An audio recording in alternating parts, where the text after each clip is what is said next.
everyone. My name is Chantal Mube, and I go by Cuban Voice. Today, we are here to celebrate everything in poetry, as it is the International Day of Poetry. Poetry originated way before technology advancements, even writing, with the cavemen in their ritual songs and the writings on the wall. In Africa, it was discovered that poetry was dated back to 25 BC. When people think poetry, the first thing that comes into their mind is Shakespeare with his Romeo and Juliet. When they think of organizations supporting poetry, they're thinking Voices and Power, battle poetry. Today, I am here with two local artists from Bulawayo, from an organization called Recreate. To my left is Nomkhele Nkomo, and to my right is Ruth Binyati. Ladies, would you like to introduce yourselves to our viewers? Would you like to start? Okay, hi, my name is Nomkhele Nkomo. I'm a 19-year-old poet, model, journalist, writer, and I am a part of Recreate. Over to you. Hi everyone, my name is Tribe and my original name is Ruth Binyati. I'm a poet and also a humanitarian, basically a peer educator under the Young People's Network on Sexual Reproductive Health, HIV and AIDS. And I'm 19. So I heard you said your other name is Tribe. Explain to the viewers who aren't acquainted with the meaning of Tribe or why you would choose to use the name Tribe instead of your original name. So with the name Tribe, I feel it amplifies who I am. Why I chose Tribe, okay, let me start by explaining what Tribe is. So Tribe is a combination of the words try and become. So I told myself that in order to achieve, I have to try, then I'll become what I want to be. Hence the name Tribe. So it's kind of motivational and keeps me going. Okay, don't you have a Tribe type of name? No, I don't. I figured it would be a lot easier to just use my second name. It's on my birth certificate and it's simple, it's easy, it's not complicated. Coming up with a stage name seemed like too much effort for me, so yeah. So you go by? I go by Sisa. All right, so I'm sure in every interview, after every show, everyone asks you this question, what inspires you? So I'm going to take a different route and ask you a question that requires almost a similar answer, but not in the same way. Tell me, as a poet myself, where you dream the words in your head, but something pushes you to finally write them. And so my question is, whose words, which other poet, whether local, whether international, whose words inspired you to finally take all that creativity in your head and put it on the pen and paper? With me, I'd say I started getting serious with my writing after I watched a certain poet from South Africa. Her name is Joanna Masime. It was a really beautiful piece of hers that I watched, and after that, I just it inspired me to be more serious with my writing. And so from then on, I've just been able to put my feelings and emotions on paper. So, yeah. Tell me about that process before I go back to trying. We never really talk about the creative process. Everyone asks about what inspired you, what made you write this, how did you feel performing, but how do you feel writing? What pushes you to write? What sort of environment do you need to go through your creative process? Okay, with that, I would say a lot of the times it depends on my mood.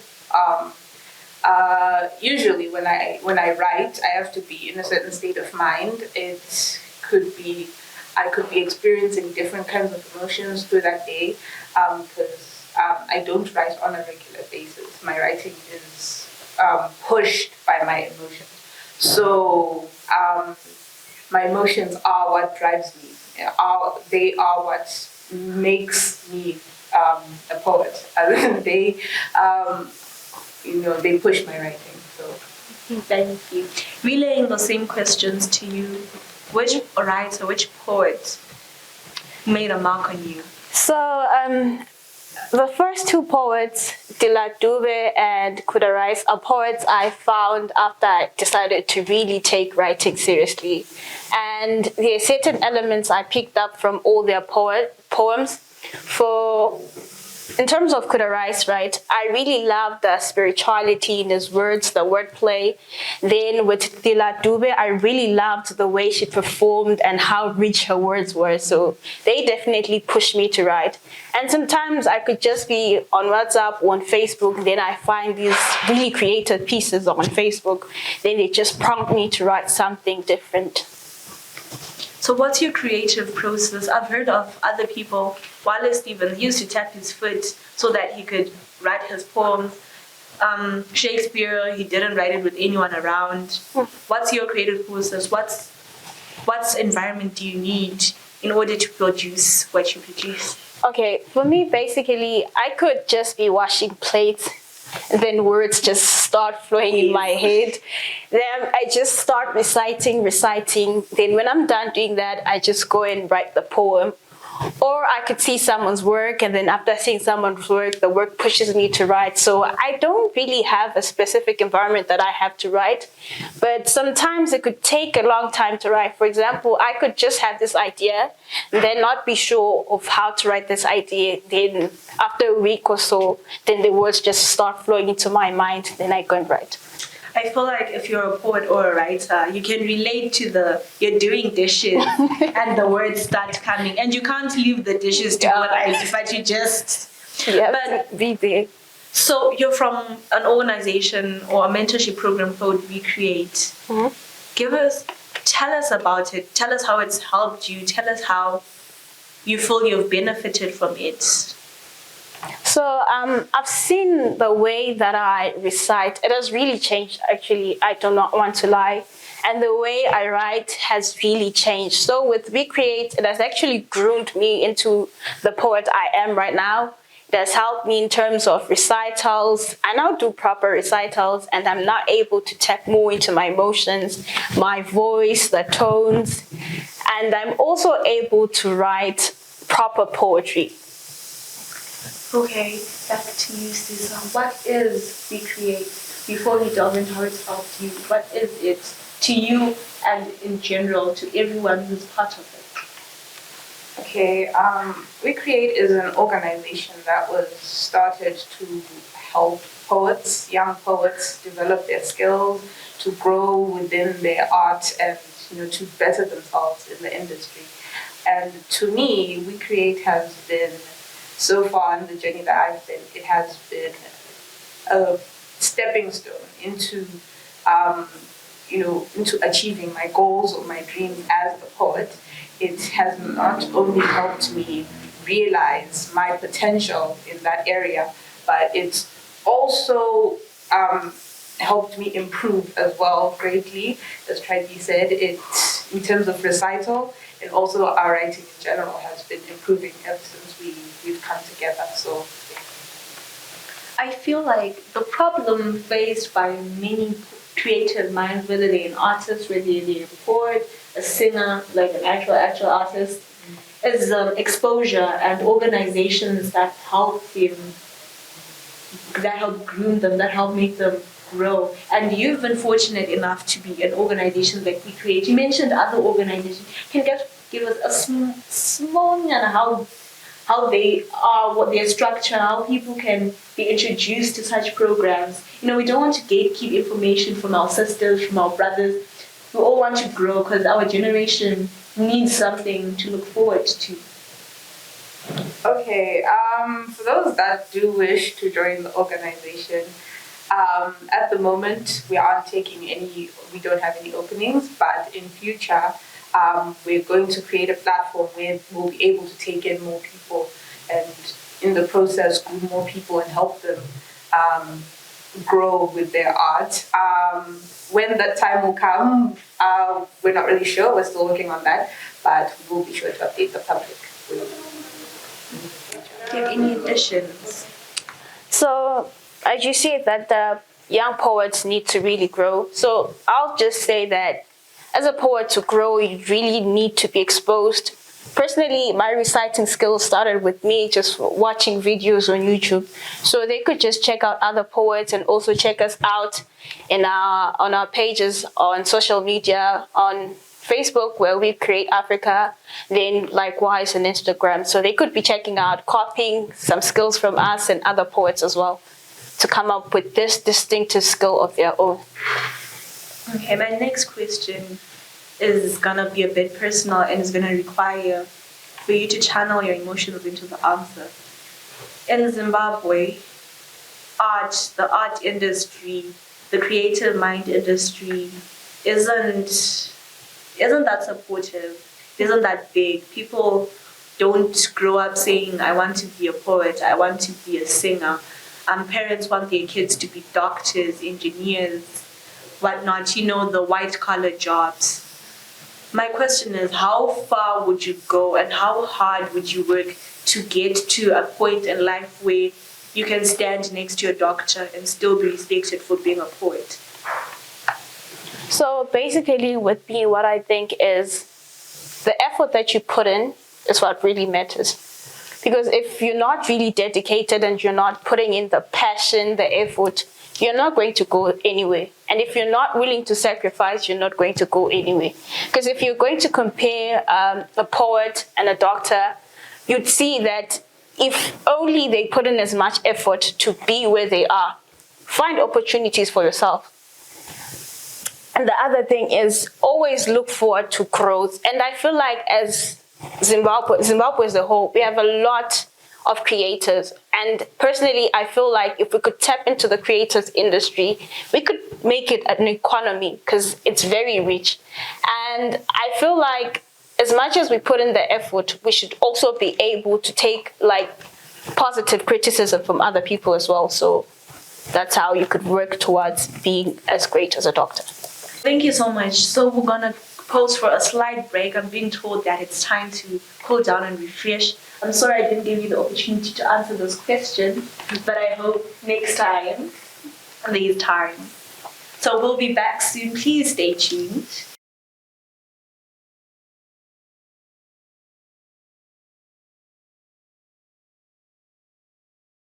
We are back again. Did you miss me? Of course you did. This next segment of our show is gonna have us being blessed with two pieces, or a piece each, from our two guests. The first one to perform for us is Ruthnyati Tribe. Hi, so the piece I'm going to perform is a piece on men's mental health. So basically the piece is inspired by what I've observed in society. I feel like with men, they talk less and bottle up all the hurt inside them. And it just results in this trauma that becomes an intergenerational scar. Like how if your dad was experiencing pain, at the end of the day, he's going to just, his child is going to just inherit certain traits which are not very good for the society. So it's titled The Man Hanging on Every Crucifix. There is a black man hanging from every crucifix, sacrificing self as demon containment spells, baptized in an ocean of ominous thoughts. Tears come, gasoline igniting an inferno in his rib cage, lungs inflamed in question of how long he will be able to hold his breath as he chokes in pain. Yeah, indoda kaikhali, so he has to be hardcore. There is a black man playing Pharaoh in Egypt, replaying sins of violence in his mind, the lashing of the whip as it rips the skin. There is a black man, one that traded his heart for a stone. With a noose to his throat, his eyes reflect his inner child, kidnapped before adulthood. Caged by masculinity, cheeks eroded by pain, he using tantrums as a coping mechanism. Inflict or inflict more, that's in the tension-seeking strategy. He hopes that one day we will finally pay more attention to his scars. That's his plea for help. See, there is a man hanging from every crucifix, hoping that one day he will be eased of the burden of responsibility on his shoulders. Yeah, inward must. There is a man hanging from every crucifix. He hopes that one day he will be able to live without societal expectations, human validation. Just be him. He hopes that one day he will be pulled down from the cross. Maybe you finally get a chance to live beyond his thoughts, finally recreate that perfect fairy tale. Maybe we could be able to just tame the beast within him. Then maybe one day the man will get down from the crucifix and be healed.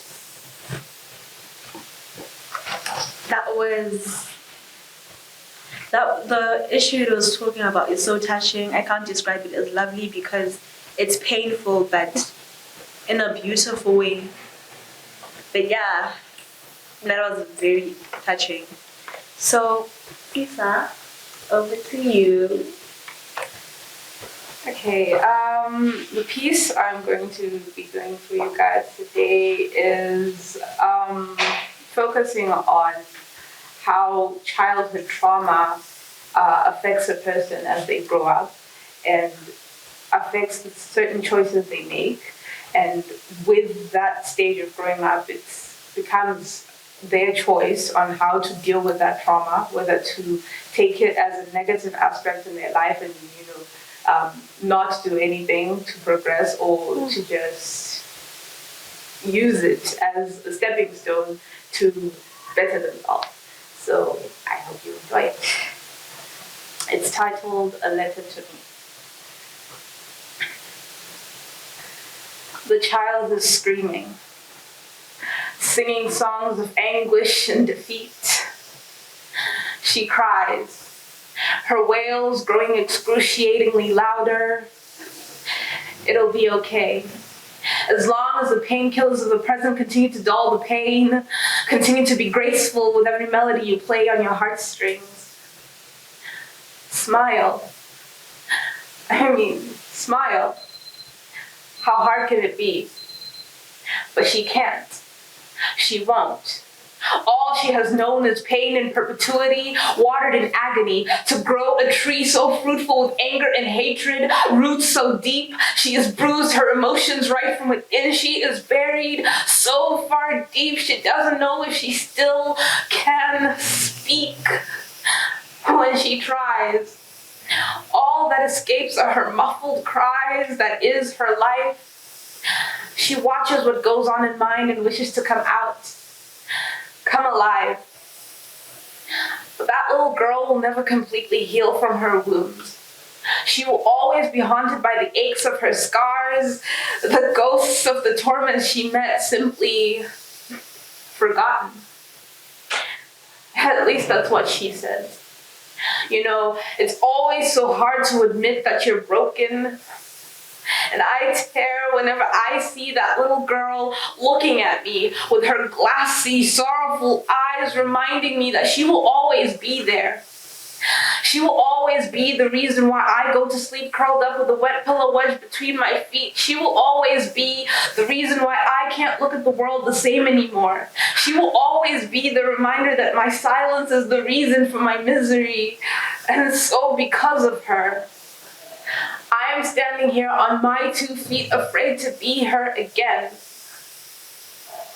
If I could, I would end this relationship right now, but I can't. Because the truth is, I need her. As a reminder that my past does not define me or who I'm meant to be. I am saddened to see the fate of that little girl. But as we drift apart with the passing of time, I'd like to leave this part of mine as she knocks on the door while I walk away with tears in my eyes, leaving this letter to her, a letter to me. Thank you so much. Again, beautiful pieces with strong, painful messages that hit the right spots. I feel like more often than not, most people and most generations, they bring their trauma as a child and they don't face it, especially in the African society. We don't believe in counseling, we don't believe in therapy. And so very few people, unlike us, have outlets like poetry to be able to let these emotions show. That's why we see other people end up going for drugs, to numb the pain with alcohol, to numb the pain with cocaine, with, I don't know, the drugs people use. And so I feel like pieces like this are necessary. When people think poetry, they're thinking love poems. But when we touch on subjects like this, it shows that creativity and creative minds can go further than just our performances. They can touch people. So thank you so much for listening and getting this far. I hope you've been touched like I have been by their poems.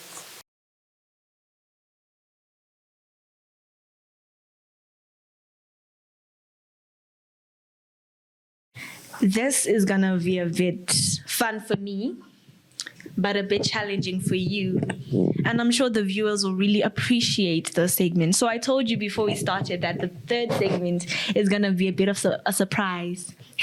And since you're like, I don't like surprises, but I feel like it's gonna be a bittersweet surprise. So we plan to just ruffle your feathers a bit, to annoy you a bit.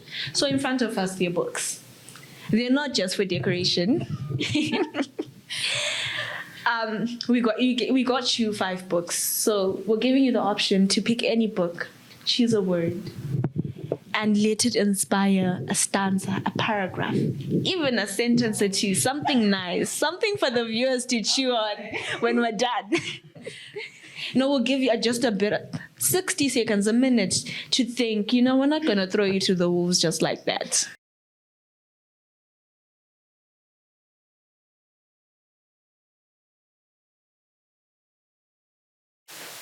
I'd like to see what's going on with these books.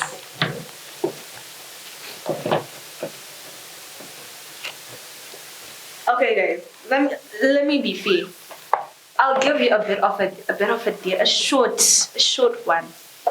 So the word I saw it the moment I thought of this right now. It's shoes. So bear with me. Shoes. I could never be Cinderella. My feet were always too big. I had a curfew. I couldn't stay up till midnight. 6 p.m. I was at home. I did scrub like Cinderella. Cleaned, washed. I was the maid. But never a princess. See, Prince Charming never came for me.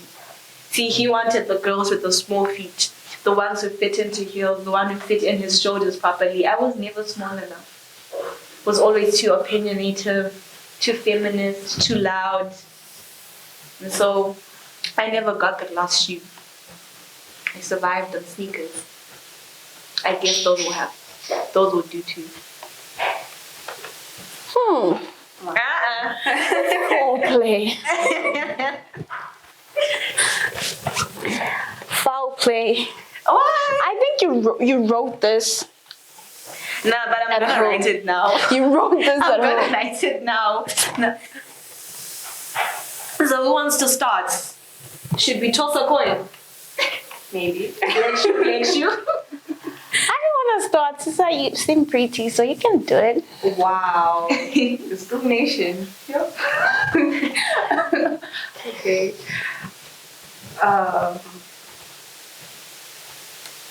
Let's see the word that I found. Foundation. Foundation of any home is love that you bring to my soul. How has this turned out to be so cold? I wish you would see the look in my eyes, the pain that I bear in my heart and my soul. I speak with my eyes, but you seem not to notice how broken I've become. I wish you could see all the scars you have. Oh, okay. No, that was good. That was good. You guys are rigging. No. Come on. That is fine. I'll look for a word and impress myself. Oh, yourself. Let's see. Ooh, I see makeup there. So the word I've chosen is makeup. So starting right now. Beauty shackled in the mirror. It contains the mind.